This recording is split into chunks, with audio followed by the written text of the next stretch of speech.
Waalaikumsalam Waalaikumsalam. Selamat pagi ibu-ibu peserta IHT yang berbahagia. Pagi. Selamat pagi Bu Ana. Bagaimana kabarnya ibu-ibu? Luar biasa baik Bu Ana. Sehat. Tetap semangat Bu. Semangat selalu. Semangat, terima kasih. Ya, alhamdulillah. Meskipun sudah hari ke-6, kita masih tetap semangat. Alhamdulillah, kita masih diberi sehat. Nah, sebelumnya saya ingin mengecek kehadiran ibu-ibu.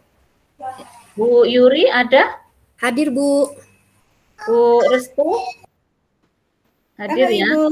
Ya. Bu Vina? Ada Bu hadir Bu. Bu Rini? Hadir Bu.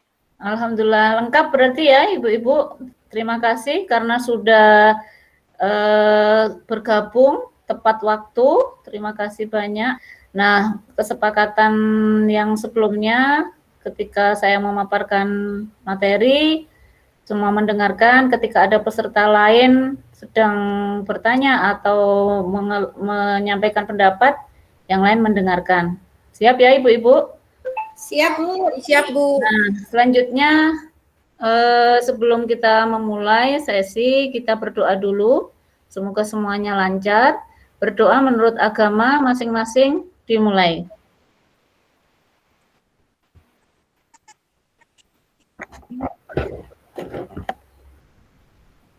Selesai.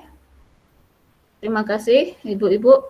Selanjutnya yaitu icebreaker untuk petugas yang sudah dijadwalkan kemarin. Bu Rini, silakan. Baik Bu, terima kasih atas kesempatannya. Hari ini saya yang memimpin untuk ice breaking-nya. Jadi hari ini kita bermain tepuk tangan ya Ibu-ibu ya.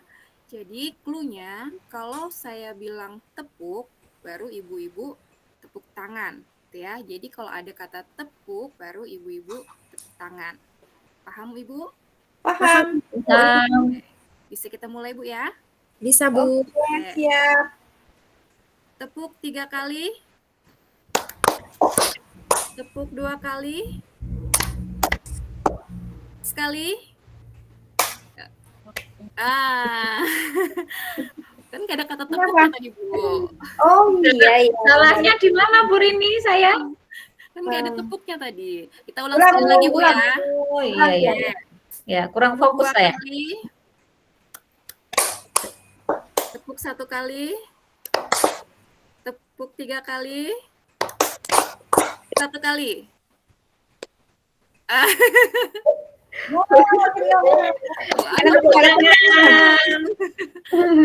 Mungkin segitu dulu ya, besok lagi ice breaking-nya. Terima kasih, saya kembalikan ke Bu Ana. Terima kasih Bu Rini sudah membuat kita lebih bersemangat lagi dan terlihat siapa yang fokus, siapa yang sangat tidak fokus. Terima kasih sekali lagi. Baik, ibu-ibu, kita memasuki materi, pemaparan materi, yaitu tentang asesmen proses dan asesmen hasil. Pada hari ini ada 2 sesi, ada 2 agenda sesi yang akan kita bahas, yaitu konsep asesmen proses dan asesmen hasil. Yang kedua adalah bentuk asesmen.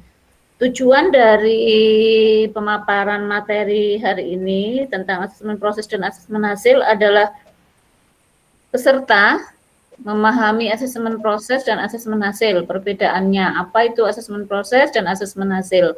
Yang kedua, peserta mampu memahami agenda-agenda asesmen. Yang ketiga, peserta dapat menyusun asesmen proses dan asesmen hasil. Dan yang terakhir nanti saya berharap setelah pelatihan ini ibu-ibu dapat melaksanakan asesmen proses dan asesmen hasil dari layanan yang diberikan. Siap ya ibu-ibu? Siap Bu. Siap Bu. Baik, yang pertama. Oke, terima kasih Bu Restu. Yang selanjutnya, perbedaan asesmen proses. Ada yang menyebutnya asesmen formatif pengertiannya asesmen proses adalah kegiatan guru BK, karena ibu-ibu adalah guru BK, saya khususkan guru BK gitu ya, untuk menganalisis capaian pelayanan yang dicapai peserta didik. Jadi seberapa besarkah, seberapa jauhnya keberhasilan capaian pelayanan yang Ibu laksanakan. Yang kedua, cirinya atau itu dilakukan saat layanan berlangsung. Jadi saat ibu-ibu melaksanakan layanan, misalnya layanan klasikal atau konseling kelompok dan sebagainya, nah itu ada evaluasi atau asesmen yang Ibu lakukan, itu namanya asesmen proses. Dan ketiga, asesmen proses itu lebih diprioritaskan, maksudnya lebih banyak porsinya. Jadi selama ini mungkin yang ibu-ibu lakukan lebih banyak ke asesmen hasil. Nah sekarang ternyata porsinya idealnya adalah lebih banyak asesmen proses. Yang kedua, asesmen hasil atau asesmen sumatif, yaitu kegiatan guru BK untuk mengevaluasi capaian pelayanan yang dicapai peserta didik yang dilakukan setelah layanan selesai. Bedanya yang tadi proses itu saat layanan berlangsung, nah ini setelah layanan selesai. Dan porsinya idealnya juga harus lebih sedikit dari asesmen proses. Yang kedua, yang kedua jenis asesmen. Asesmen proses untuk memudahkan kita mengingat ya, bahwa asesmen proses itu dibahas sebagai refleksi dari pelayanan yang kita lakukan, yang ibu-ibu lakukan. Dan itu asesmen ini digunakan untuk perbaikan pelayanan selanjutnya. Apa yang masih kurang, apa yang harus ditambah, apa yang harus diperbaiki. Nah, ini asesmen proses. Untuk asesmen hasil, kata kuncinya adalah off, yaitu evaluasi pada akhir layanan. Jadi itu asesmen proses dan hasil. Selanjutnya, konsep asesmen proses. Asesmen proses adalah kegiatan evaluasi yang dilakukan melalui analisis. Hasil penilaian proses selama kegiatan pelayanan bimbingan dan konseling berlangsung. Asesmen proses memantau pelayanan kepada peserta didik dan memberikan umpan balik yang berkala dan berkelanjutan. Ini kata kuncinya ya, ada umpan balik. Jadi Bapak Ibu, ibu-ibu setelah saat melaksanakan layanan itu tidak berhenti hanya sampai oh ya sudah saya klasikal ya sudah, tapi tetap harus ada penilaian atau evaluasi yang berkala. Apakah setelah mendapatkan layanan ini peserta didik ada perubahan sikap dan sebagainya. Jadi berkala dan berkelanjutan. Bagi murid atau peserta didik, asesmen proses berfungsi membantu murid mengidentifikasi kekuatan dan aspek yang perlu dikembangkan. Jadi membantu siswa, membantu peserta didik, oh saya ini bakatnya apa, kelebihan saya apa, dan sebagainya ya. Yang selanjutnya, bagi guru dan sekolah, asesmen proses berfungsi memberikan informasi mengenai tantangan apa saja yang dihadapi peserta didik dalam proses pelaksanaan layanan. Jadi asesmen proses dapat diberikan oleh guru, teman, atau dari diri sendiri. Selanjutnya, konsep asesmen hasil. Kalau asesmen hasil itu seperti yang saya bilang tadi ya, bahwa dilakukan di akhir layanan, yaitu kegiatan evaluasi yang dilakukan untuk memperoleh informasi tentang keefektifan pelayanan BK dilihat dari hasilnya. Oleh karena itu, fokus penilaian diarahkan pada berkembangnya pemahaman diri, sikap, dan perilaku yang diperoleh berkaitan dengan materi atau topik masalah yang dibahas. Lanjut. Pada intinya, evaluasi program bimbingan konseling merupakan kegiatan dilakukan untuk mendapatkan data dan informasi yang valid dan reliabel tentang keefektifan dan efisiensi program dari BK. Jadi itu yang saya tekankan sekali lagi, itu tadi asesmen proses untuk pada intinya proses dan hasil digunakan ya dua-duanya sebagai evaluasi dari program layanan yang ibu-ibu berikan. Jadi sangat penting ya asesmen proses dan asesmen hasil ini.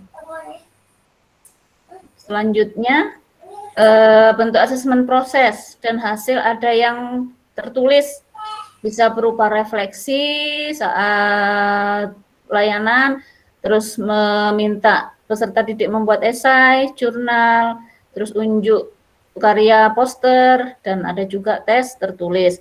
Nah, bentuk asesmen proses dan hasil yang tidak tertulis itu bisa berupa diskusi yang tidak tertulis ya, bisa diskusi kelas, terus menghasilkan produk, ada juga drama dan presentasi dari peserta didik untuk melatih keahlian atau keterampilan berkomunikasi, dan ada juga tes lisan. Jadi begitu ya ibu-ibu penjelasannya. Mungkin ada yang mau sebelum bertanya, mungkin ada yang mau merefleksikan atau menyimpulkan. Mungkin Bu Restu? Iya Bu, terima kasih. Dengan pemaparan Ibu, ternyata banyak sekali merubah wawasan saya, khususnya dalam memberikan pelayanan. Karena selama ini asesmen yang saya gunakan, kok tadi Ibu mengatakan bahwasannya asesmen proses itu porsinya harus lebih banyak dibandingkan asesmen hasil. Saya selama ini banyak keliru, karena saya kadang itu lebih fokus kepada hasilnya atau 50-50, asesmen proses maupun asesmen hasil. Dengan pemaparan Ibu memberikan wawasan baru bahwa ternyata penekanan yang saya lakukan itu salah. Penekanan yang harusnya prosesnya harus porsinya lebih banyak, sehingga merubah mindset saya lah, bahwasanya hasil itu bukan segalanya kalau tanpa melalui proses. Dan tambahan lagi Ibu tadi bentuk-bentuk, ternyata selama ini saya cenderung hanya menggunakan observasi, angket, hanya jawab. Ternyata banyak produk-produk yang bisa kita gunakan untuk melaksanakan asesmen proses maupun asesmen hasil. Terima kasih Bu sudah membuka wawasan saya. Ya, sama-sama Bu Restu. Jadi mungkin bisa menggunakan drama biar lebih variatif dan tidak membosankan ya Bu Restu. Ya, iya. Terima kasih. Ya, sama-sama. Ada yang lain? Atau mungkin yang bertanya, silahkan. Atau mungkin tadi saya bertanya Bu ya. Tadi boleh. Kalau terima kasih atas kesempatannya. Ini yang masih jadi penasaran buat saya. Kenapa Bu asesmen proses itu porsinya harus lebih banyak dibandingkan dengan asesmen hasil? Tidak bolehkah itu porsinya sama seperti yang saya lakukan 50-50? Bagaimana Ibu? Baik, untuk menjawab rasa penasarannya Bu Restu, ada yang bisa menjawab biar Bu Restu tidak penasaran lagi kenapa asesmen proses itu porsinya idealnya lebih besar dari asesmen hasil. Silahkan, siapa? Boleh saya mencoba menjawab, Bu Ana? Oh iya, Bu Yuri, silakan. Ya, kenapa lebih banyak itu proses daripada hasil? Karena di sini ya dari proses itu bisa terlihat ya kegiatan peserta didik itu seperti apa di situ. Dari prosesnya itu guru juga bisa melihat perkembangan mereka, misalkan dalam berdiskusi ya, proses mereka berdiskusi itu seperti apa, kapan ada kerjasamanya, apakah mereka saling berkolaborasi satu dengan lainnya. Jadi lebih dihargai dan ditekankan itu pada proses belajarnya. Nah, barulah apa hasilnya bisa kelihatan di situ. Mungkin itu saja Bu, mungkin ada teman-teman yang lain mungkin bisa menambahkan. Terima kasih. Terima kasih Bu Yuri. Mungkin ada yang menambahkan. Saya boleh menambahkan Bu ya? Silakan Bu Rini. Jadi saya mengambil kesimpulan intinya itu kalau proses pembelajaran itu bagus, hasilnya pun pasti juga akan bagus. Gitu, Bu Ana. Terima kasih. Oh iya, jadi proses sangat menentukan hasil. Menurut Bu Yuri juga dari proses itu akan lebih terlihat kemajuan dari peserta didik yang sudah kita beri layanan. Ini Bu Vina kemana ini ya? Mungkin sinyal kali. Ya, halo Bu Vina, masih ada di room? Ada, Bu.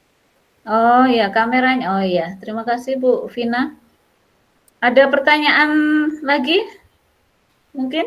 Bu Saya Vina? bertanya, Bu. Oh iya. Bertanya. Oh iya, Bu Vina mengangkat tangan. Silakan Bu Vina. Ya, Bu Ana, dalam asesmen proses enrollment apa saja yang dapat digunakan, Bu? Oh ya, terima kasih Bu Vina pertanyaannya. Seperti yang saya paparkan tadi, atau mungkin ada yang menjelaskan sebelum saya jawab? Instrumen yang bisa digunakan dalam asesmen proses maupun asesmen hasil.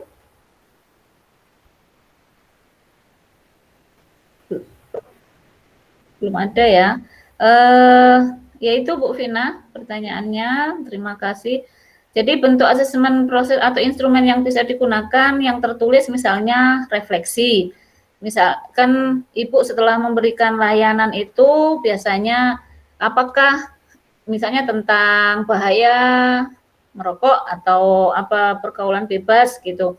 Nah, itu direfleksikan seberapa besar pemahaman peserta didik terhadap layanan klasikal yang kita berikan.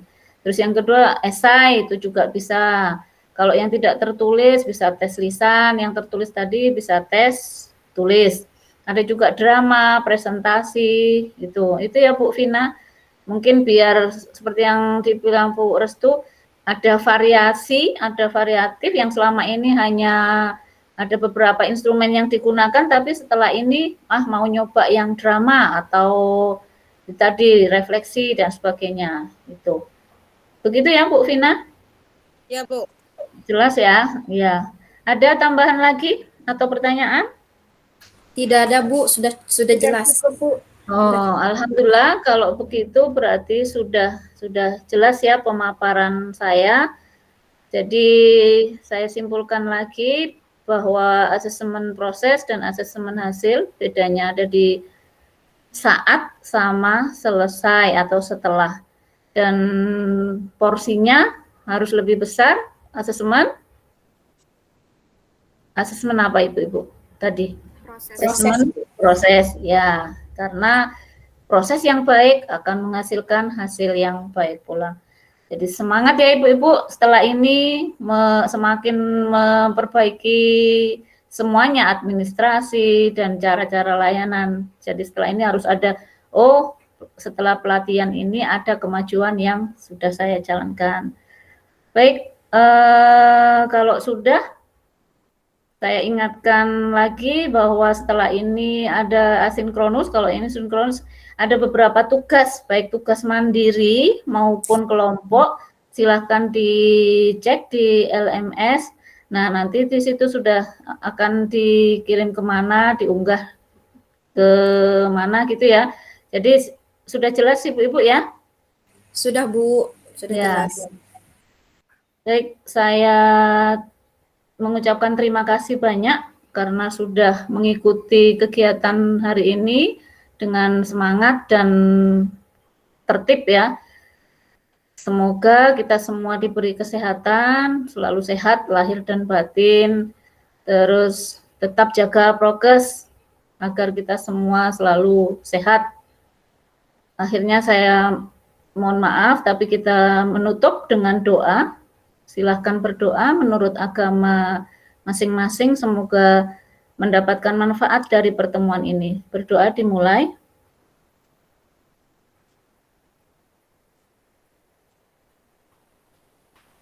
Berdoa selesai. Tepuk tangan buat kita semua. Ayo Bu Yuri, Bu Restu, Bu Vina, Bu Rini, semangat ya. Sampai ketemu besok insya Allah dalam suasana yang semakin semangat. Akhirnya wassalamualaikum warahmatullahi wabarakatuh dan selamat pagi. Selamat pagi Ibu Ana, terima kasih. Ya, silakan boleh meninggalkan room utama. Terima kasih. Terima kasih ya. Oke.